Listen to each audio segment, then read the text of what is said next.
most important skill for anyone leading a pulse conversation is the power skill. Paraphrase, open questions, wait, empathize, and reframe. Let's take a look at each step in more detail. Paraphrase what has been said. This gives each party evidence that they've been heard.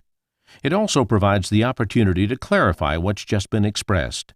It's important to keep your statement as objective as possible. Be careful not to color the information with opinion or editorial comments. The main purpose is to let the speaker know that you've heard them and understood what they've said. Use open questions. For example, "Say more about" is an effective lead-in phrase. Open questions are generally questions that can't be answered by a simple yes or no. They uncover more information and lead to a deeper understanding. Wait. Silence works. It allows people to process and consider what they're about to say. Silence will eventually get filled, usually by one of the participants. Patience is critical. Jumping in too soon can shut people down. Showing empathy is the real power behind this skill. Acknowledging the level of emotion the other party is experiencing can diffuse a tense situation immediately. For example, such lines as, "You feel strongly about this," or "This has been difficult for you," show empathy without suggesting what kind of emotion is being displayed.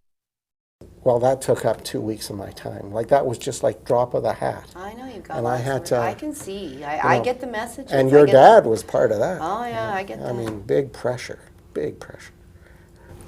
Sounds like this has been difficult for both of you. Yeah, Yes. yeah, it's been tough. I mean, not only from outside, but, you know. Finally, reframe what you've heard by listening for and naming what parties may not be able to articulate.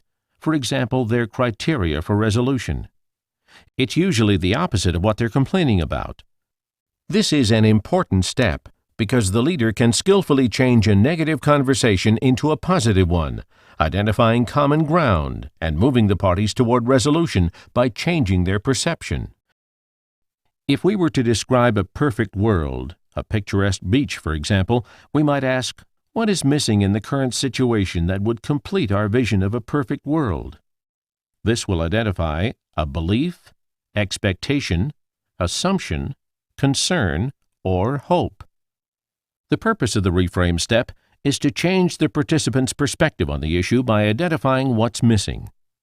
The power skill is the most important skill you have to move the conversation to resolution. Practice will make it second nature.